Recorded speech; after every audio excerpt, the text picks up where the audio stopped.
మిత్రులందరికీ అనేక ఛానల్ వారం వారం సమర్పిస్తున్న ఆధ్యాత్మిక ధారావాహిక శ్రీ సాయి దివ్య కథాలీలకు స్వాగతం. మిత్రులారా, శ్రీ సాయి దివ్య కథాలీలలు గత సంచికలో మనం సాయి మసీదులో నివసించడం, సాయిబాబా వస్తువులు, వారి ఆసనం, బాబా నిత్యం వర్తకుల నుండి నూనె అడిగి తెచ్చి దీపాలు వెలిగించడం, వర్తకులు నూనె ఇవ్వనప్పుడు బాబా నీటితోనే దీపాలు వెలిగించటం, కపటగురు జవహర్లాల్ సాయిని తన శిష్యునిగా చెప్పుకోవటం, గురు శిష్య సంబంధంలోని రహస్యాలు, దేవిదాస్ జవహర్లాల్ని ఆధ్యాత్మిక చర్చల్లో ఓడించి షిరిడీ నుంచి తరిమివేయటం మొదలైన విశేషాలు చెప్పుకున్నాం. ఈరోజు మరికొన్ని కథలు చెప్పుకుందాం. మిత్రులారా, ప్రాపంచిక వ్యవహారాల్లోనైనా పరమార్థంలోనైనా సద్గురువే మనలను నడిపించే నావికుడు. వారే మనను సురక్షితంగా తీసుకువెళ్ళి అవతల ఒడ్డున దించుతారు, అంటే గమ్యాన్ని చేరుస్తారు. సద్గురువు అన్న పదం మనసులో మెదలగానే మొదట సాయిబాబాయే గుర్తుకొస్తారు. ప్రత్యక్షంగా వారు మన ఎదుట నిలిచి తమ అభయహస్తాన్ని మన శిరస్సును ఉంచుతారు. దునిలోని విభూతితో ఉన్న వారి వరదహస్తం మన మస్తిష్కాన్ని తాకగానే హృదయంలో ఆనందం ఉప్పొంగుతుంది.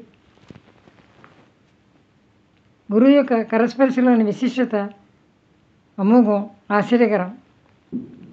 ఆ స్పర్శ ప్రళయాగ్నిలో కూడా దహించబడిని సూక్ష్మ శరీరాన్ని దహింపచేసి భస్మీభూతం చేస్తుంది.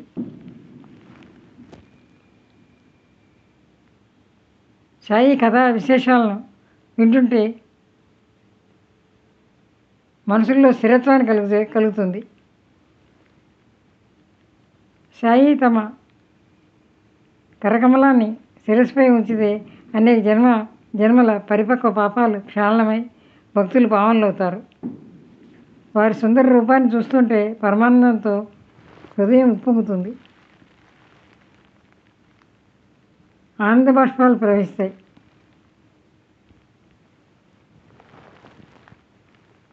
నేను నువ్వు అనే భేదభావం తొలగిపోయి అద్వైత భావం కలుగుతుంది.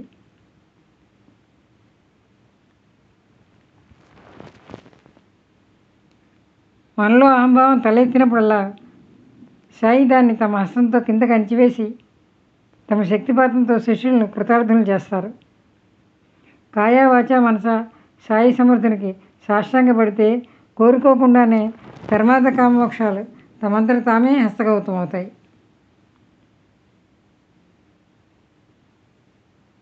కర్మ, జ్ఞాన, భక్తి, యోగాలనే 4 మార్గాల ద్వారా ఈశ్వర ప్రాప్తి లభిస్తుంది.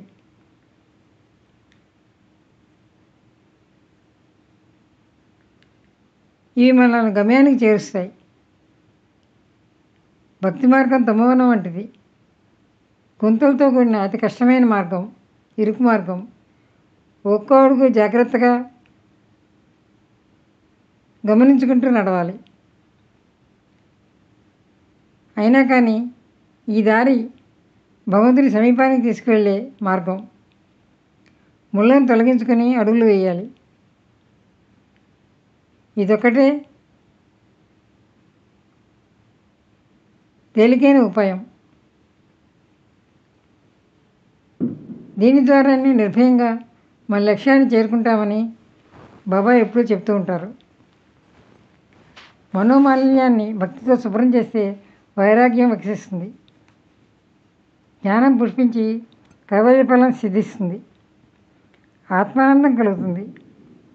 జన్మమరణాలు కూడా తప్పుతాయి. పరమాత్మ స్వయంసిద్ధుడు.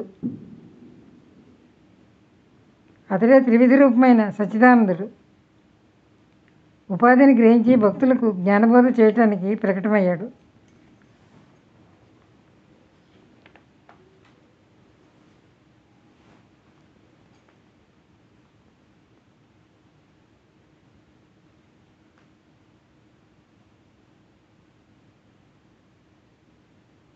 నా భక్తుల గృహాల్లో అనవసరాలకు లోటుండదు అని బాబా అనేక పర్యాయాలు అభయమిచ్చారు. నన్ను అనన్యంగా భజించే వారి యొక్క మరియు నిత్యము పవిత్ర మనసులతో నన్ను సేవించే వారి యొక్క యోగక్షేమాలు వహించడం నా వ్రతం అంటాడు కృష్ణ పరమాత్మ భగవద్గీతలో. ఈ భగవద్గీత వచనాన్ని ప్రమాణంగా తీసుకోవాలి మనం. ఇక్కడ అనవసరాలకు కొరతే ఉండదు. వారి కొరకు మీ శక్తిని వ్యర్థం చేసుకోకండి అని బాబా చెప్పారు. లౌకికమైన గౌరవ మర్యాదలను వదిలిపెట్టి దేవుని ద్వారం దగ్గర మీరు తల ఉంచండి. దేవుని ఎదుటే కొంగు చాచండి. దేవుని అనుగ్రహాన్ని పొందండి. లోకులు గౌరవించేంత మాత్రాన ఏమవుతుంది? ఆరాధ్యమూర్తి యొక్క అంతఃకరణ కరుణతో కరిగిపోవాలి. ఈ జయం మీదే మీకు ప్రేమ ఉండాలి.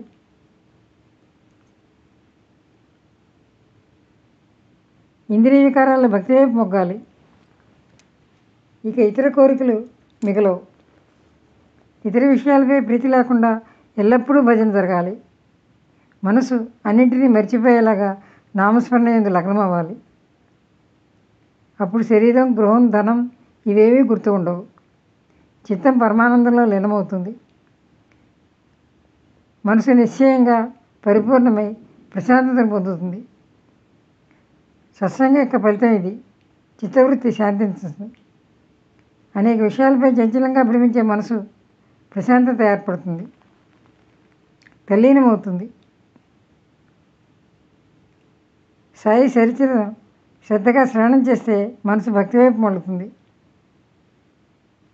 శ్రద్ధగా భక్తిభావంతో కథలు వినాలి. ఈ కథల్లోని విషయాలను అర్థం చేసుకుంటూ వింటే చంచలమైన మనసుకు తృప్తి, విశ్రాంతి కలుగుతాయి. అశాంతి తొలగిపోయి సుఖం మిగులుతుంది.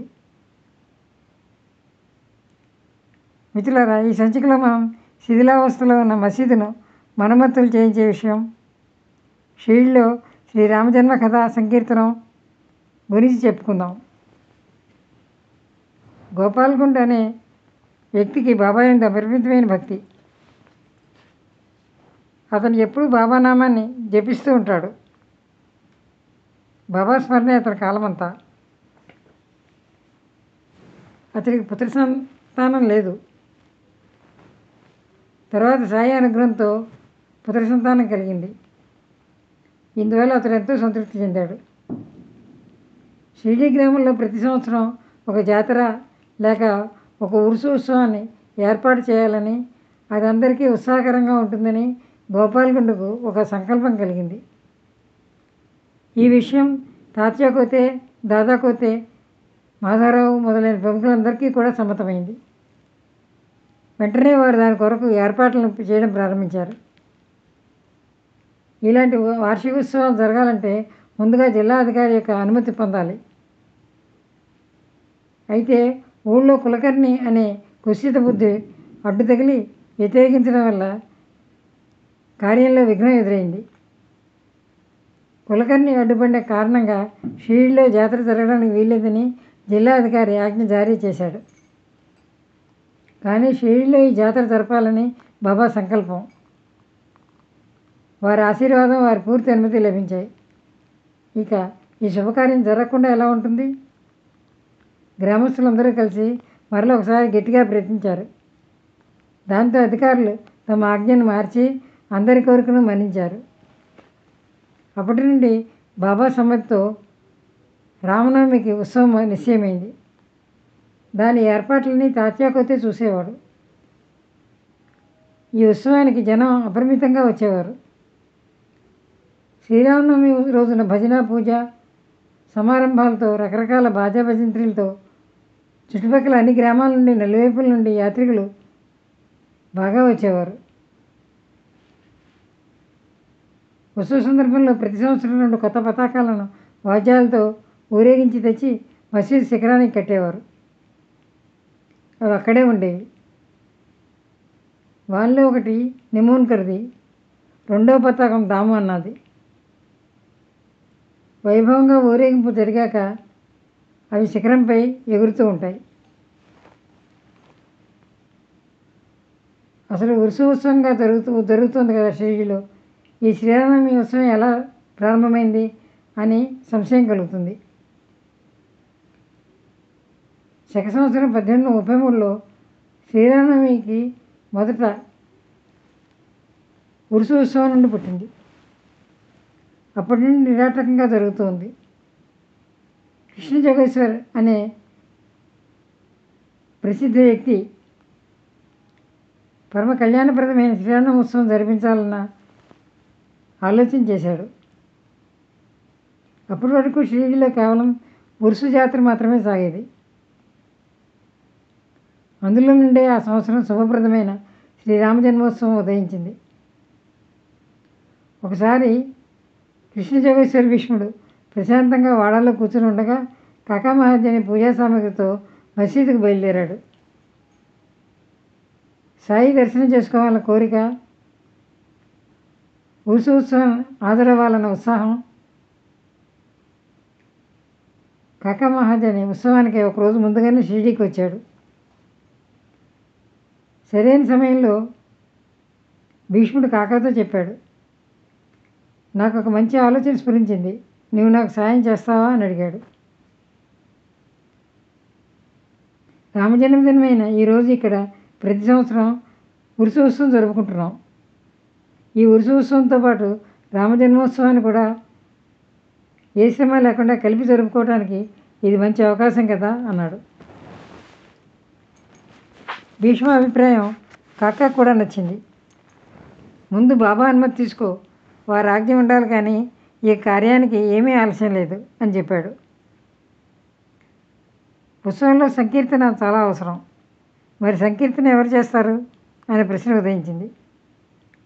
చిన్న గ్రామం షిరిడీలో హరిదాస్ ఎక్కడి నుంచి వస్తాడు అప్పటికప్పుడు అన్న సమస్య ఎదురైంది.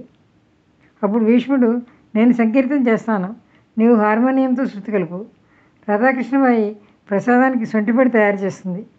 పద బాబా దగ్గరికి వెళదాం, మాట్లాడదాం. శుభకార్యంలో ఆలస్యం ఉండకూడదు. శుభానికి శీఘ్రత్వం జోడిస్తే ఆ కార్యం సత్వరం సాధించవచ్చు. మనం వెళ్ళి బాబాను సంకీర్తన చేయడానికి అనుమతి కోరుదాం అనుకుంటూ ఇద్దరూ మసీదుకు వెళ్ళారు. కాకా బాబా పూజను ప్రారంభించబోతున్నాడు. అంతలో బాబాయే అతన్ని వాడాలో ఏం జరుగుతుంది అని ప్రశ్నించారు.